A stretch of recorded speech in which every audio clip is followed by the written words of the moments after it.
Whether you're working on the degree or you've just graduated, you're probably wondering, what's next?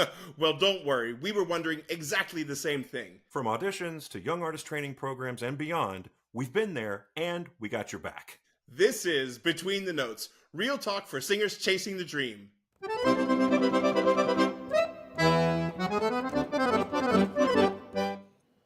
Thank you for joining us on this episode of Between the Notes, where we have the wonderfully talented Myra Huang with us. Thank you so much for being here with us, Myra. Such a joy. Thanks for having me. Yeah, well, absolutely. So for any of those who might not know who Myra is, let me read a brief bio.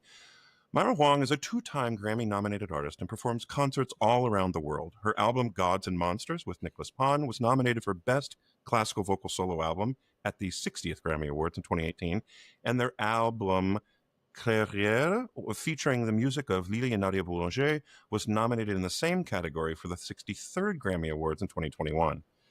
She regularly travels around the world in concert with today's leading opera and classical singers, performing at venues such as Carnegie Hall, Lincoln Center, the 92nd Street Y, the Park Avenue Armory, Walt Disney Concert Hall, and Wigmore Hall. In addition to concertizing, Huang has also regularly adjudicates competitions and gives masterclasses throughout the United States, including the Met Lafont competition, Song Studio at Carnegie Hall, and the Schmidt Vocal Arts competition.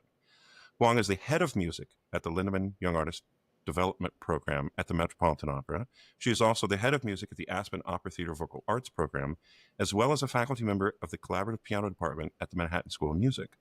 Huang has served on the music staffs of the Washington National Opera, Houston Grand Opera, New York City Opera, and the Palau de los Arts in Valencia, Spain. She was head of music for the New York City Opera from 2011 to 2013, as well as staff pianist for the Operalia competition from 2005 to 2019. Performing at opera houses around the world, from Teatro alla Scala in Milan, Italy, to the Royal Opera House in London, Myra Huang is a Steinway artist. Whew. Reading that without, having prepared any of that, I don't know if my diction was right. We can talk about that later, but it's a lot. That's great. That's amazing. That's awesome. It's so wonderful to have you. Thank you. Yeah, incredible. I mean, and yeah, tour de force and all. I was telling Brian, the first time that we met was for my debut in 2006 at New York City Opera, and you were playing. You were like 5 or 6 orchestras combined on that Die Totenstadt score. And I just remember sitting in the room, looking over there going like, who is that? That's incredible.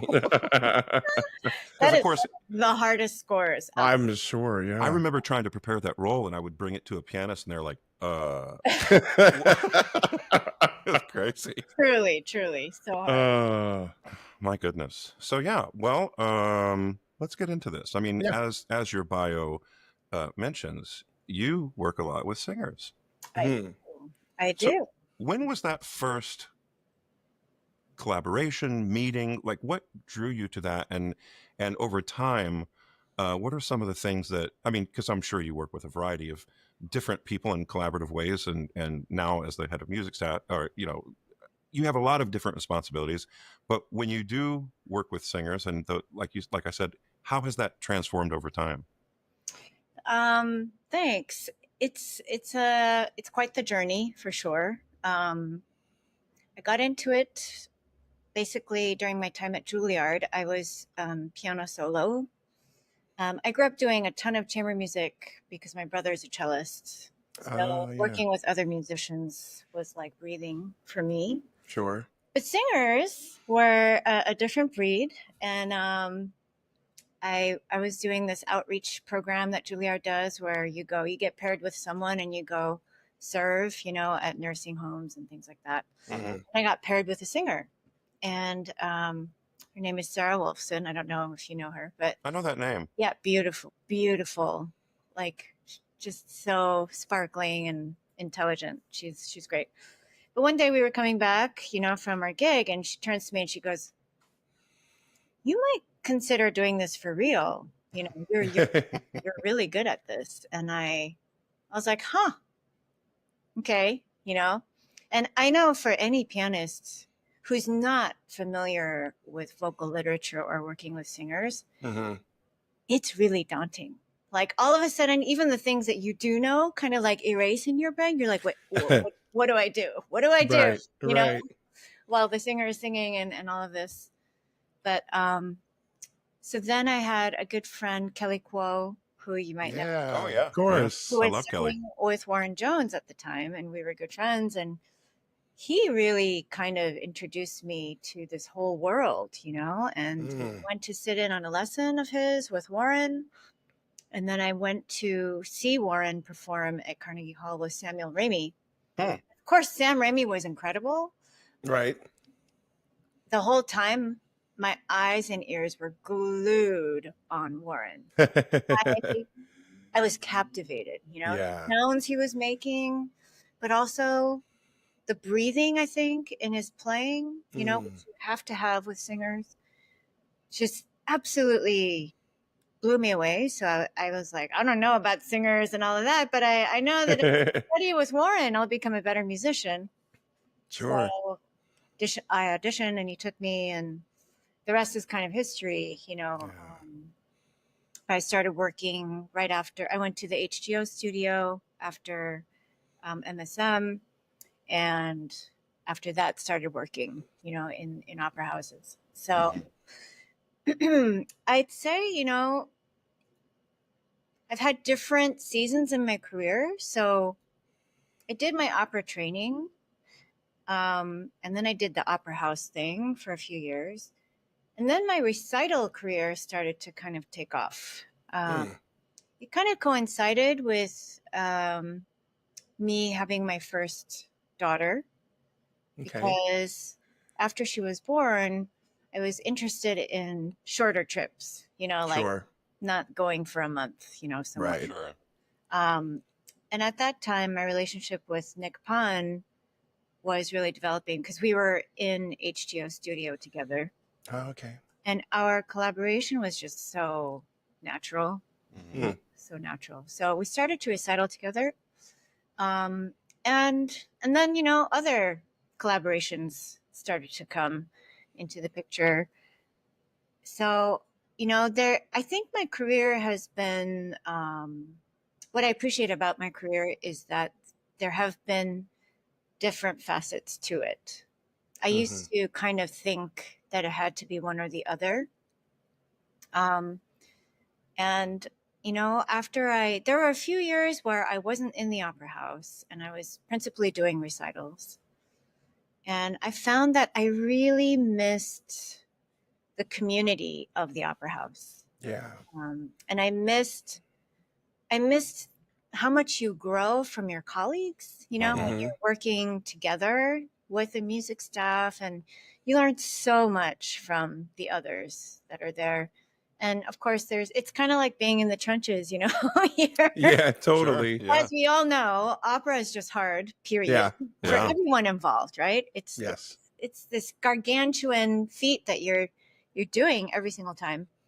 And so I kind of came back to opera because of that. I really missed being a part of the opera house, and I missed the community. So there were a couple, you know, other things that happened. The head of music, you know, for New York City Opera happened, which was quite the adventure. Well, that was right there at the end of It was the right former. at the end. Yeah. I remember the curtain came down for Anna Nicole, and that was it.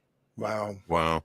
And it was. At first, I was like, "Who's Anna Nicole?" Oh, that. That was the final show that we were doing. Brilliant production. Yeah. Oh my Wow. God. But yeah, I think now where I am, which is head of music for Lindemann, has been just the dream job Sure. for me. I imagine. I just think that the privilege of coming alongside these super talented young singers and speaking into their development and their formation, the trust that they give you, Right. you know, and just watching them step into themselves is the greatest joy, one of the greatest joys of my life. So that's kind of a overview, you know, of Well, and unfortunately, you got to work with people like Thomas Lausman and so. Right, Melissa and Yannick. It's a pretty cool group of people over there that you can Absolutely. More highly of my colleagues. I know, right? Really. For sure. Every single one.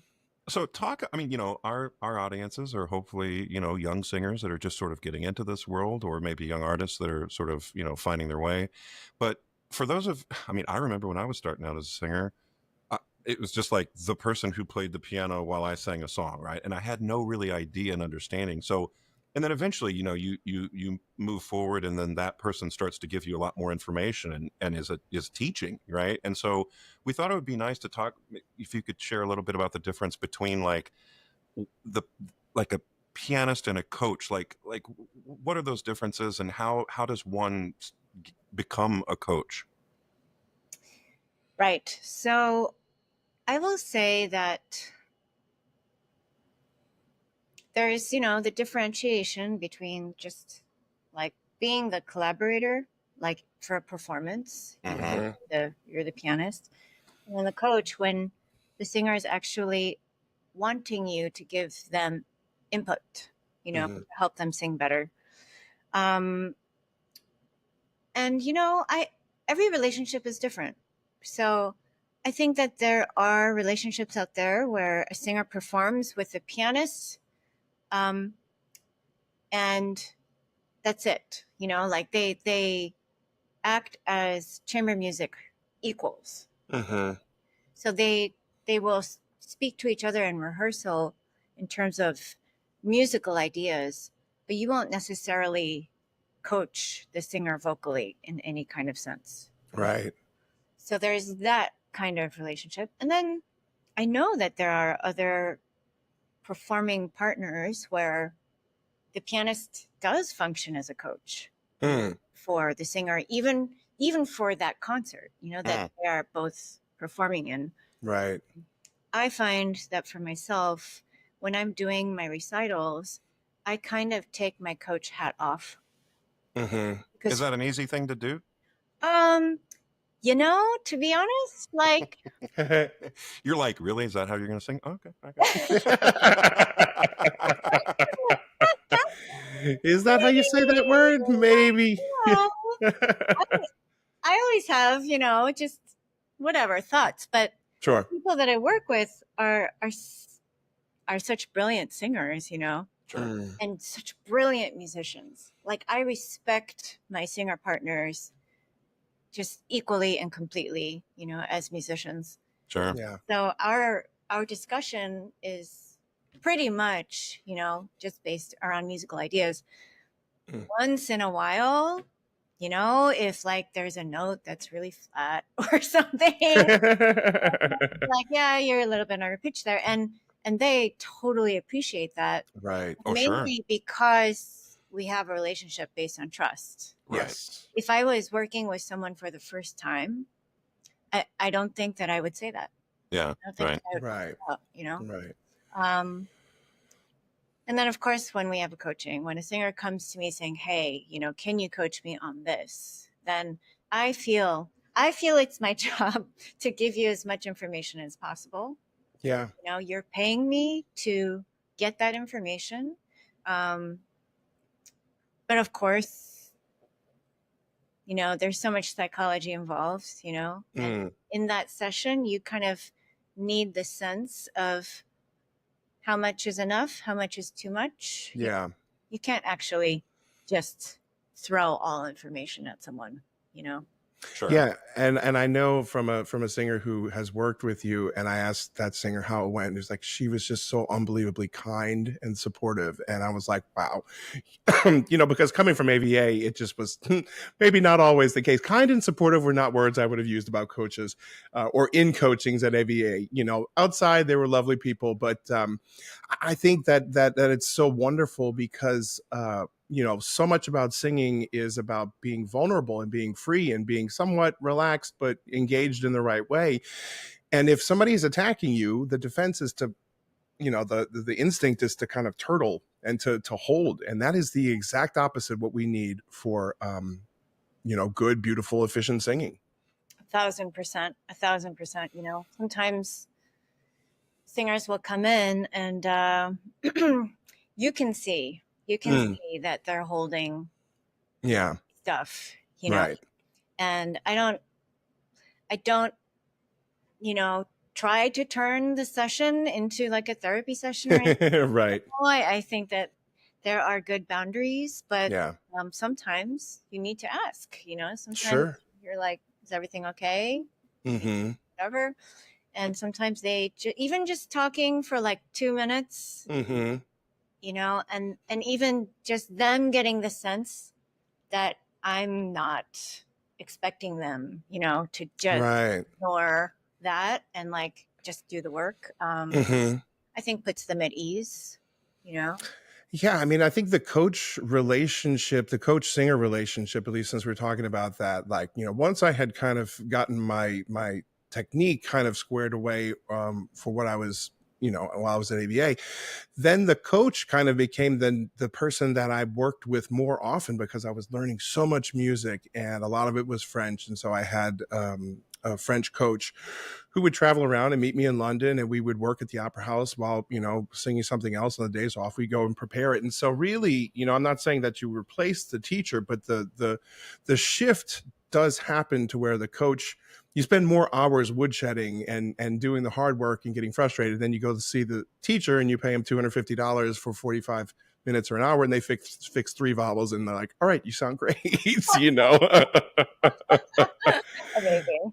But I mean, I really spent a lot of nice times with him cooking out in the backyard and with my kids and with my wife and everybody. And so it's a wonderful relationship that I think young singers who are mainly our audience here would probably just like know more about and kind of, when your personality, like you said, clicks, and also they have to have the knowledge, which of course, the places like IU and other places in Houston and the Met, obviously, we know that they have wonderful knowledge, but that delivery and the way that the singer and the coach get along kind of seals the deal, right?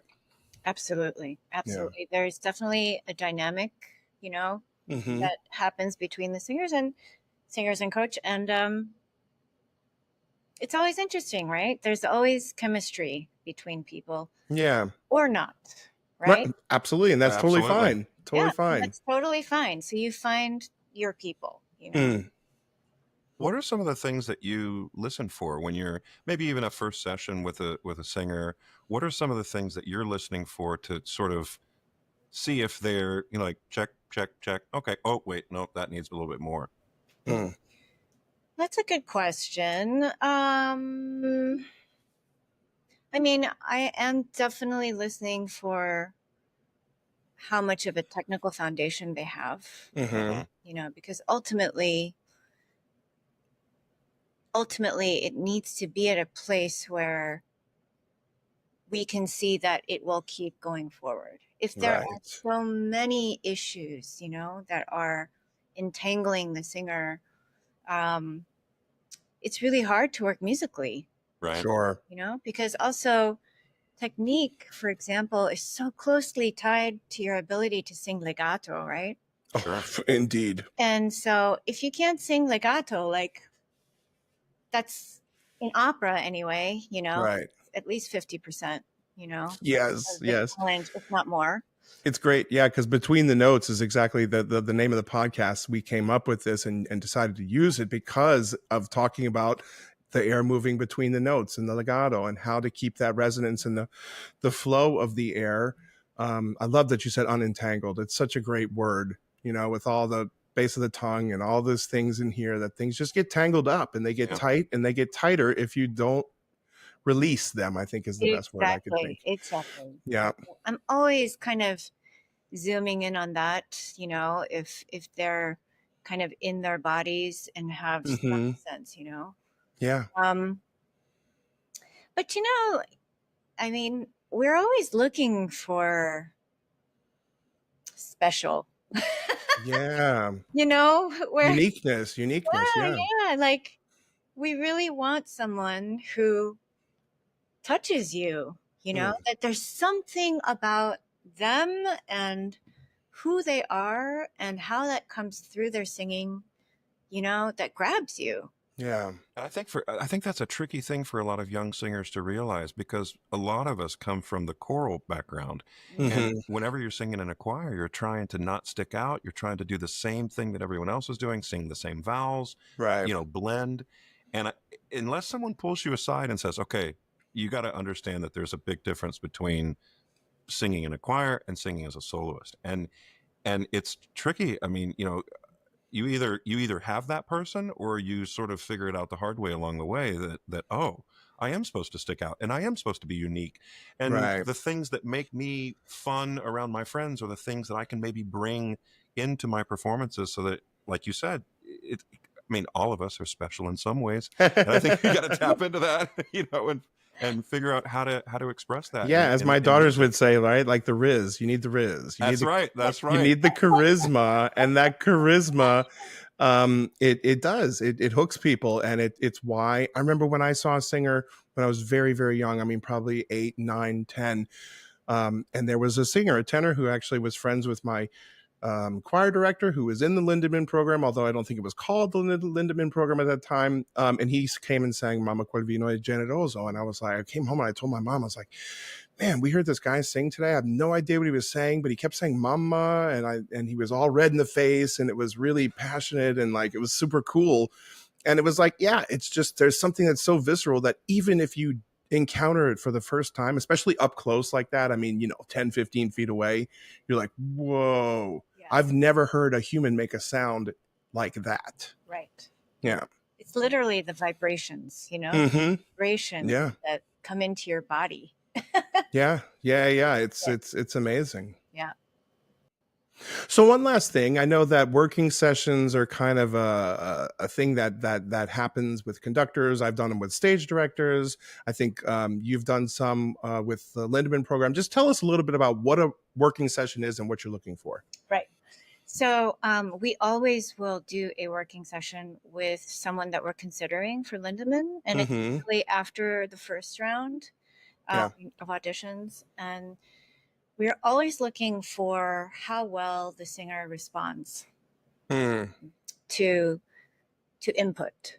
Yeah. So I'm looking for how quickly the singer can adapt Okay. the information that I'm giving. Also, how open they are, Yeah. because if you're coming into the Lindemann program, you're going to be with us for either 1, 2, or 3 years. Right. And seeing someone every week, and sometimes 2 or 3 times, Sure. it has to be a good working relationship. Of course. There has to be a sense that this person wants the information that you're giving, and that the way that we're giving the information works, for that person. So we're looking really for, I would say, in the end, it's the energy that you give off in the working session. There's so much that you convey about yourself just in the energy that you bring into that session. Yeah. That's a great point. It's really not exactly, this word or that word that you say, because everyone generally tries to put their best foot forward. Sure. In those times, but you can just really sense just the openness of a person. Also, sometimes I think also that sometimes there's so much fear, that a singer is grappling with. And you want to get the sense that the singer is at a place where that fear, even if it's there, even if it's nervous, right? Right. That you're not crippled by it. Right. Oh, that's a great point. Yeah, that's actually huge, because you're still at a point where you're so afraid and insecure. And it's difficult for us to have confidence that you can come into the pressure cooker that is the Met, move to New York City, adjust to life here. It's not actually just your singing, it's actually maturity. We need a certain level of maturity. Yes. For singers to be able to handle the pressure cooker. As supportive as we try to make the program, just being inside the building, as you know, It's a little intimidating. It's so intimidating, and Yeah. voices in your head, and it's very stressful. What is the age range of a typical Lindemann, or the group that you have now? What's the? Our age range right now is 24 to 32. Okay. Yeah. Yeah. That's great. Yeah. Well, before we let you go, we've got 5 quick questions for you. A little rapid fire. What's your dream vacation? Oh gosh, my dream vacation is, probably Tahiti or something like that. There you go. All right. Yes. And what's your favorite food or cuisine? I love Mediterranean food. Oh, you should come over. We got my Really? wife is Greek. Oh my She's Greek, so God, she can I And love she can cook. she can cook, Like, absolutely. lamb is my favorite thing. And Oh, yes, we have to do that. vegetables and the dips, and oh my God, We have to do that. that's the best. All right. What's your favorite color? It's changed over the years, but I do love a dark purple. Oh, Okay. Love it. beautiful. Love The it. royal color. Mm-hmm. And are you binging any shows currently?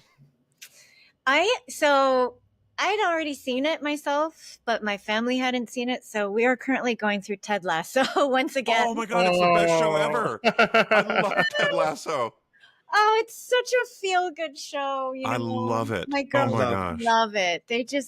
They're so happy. Like, whenever like you have those touching moments, like we love And it. what a Yeah. great show to share with your family. Like Yeah. Absolutely. That's an all. The best. Yeah. The best. Yeah. And finally, what's your favorite New York City spot? My favorite New York City spot is my home. There you I go. love it. I love it. Lame answer, but Not at all. it's an intense place to live. It sure and is, yeah. I work so much Right. that I'm just always craving like the comforts of home. Oh, Yeah. I know that feeling. We all do. Yeah. No kidding. Yeah. But just having been on the road for pretty much 3 months, and the only time I got to see my family was when they came to New York for a Mardi Gras break. And people are like, what are you doing this summer? I was like, I'm going to stay home. I'm going to grill. I'm going to sit on my couch. I'm going to pet my dog. I'm going to take my kids to get ice cream and, sit on the back and have a glass of wine with my wife. The things that I just, absolutely. Yeah. Yeah. Well, we cannot thank you enough for being here with us, Myra. It was so great to see Such you a again. pleasure. Thank you both. And we definitely have to get together in real life, IRL. That. as the kids say. Well, See you thank soon. you, and Yeah. we'll see you soon. Thank Bye. you. Thanks for joining us on Between the Notes. Make sure you hit that subscribe button. And join us next week for more behind the scenes stories, laughs, and operatic gold coming your way.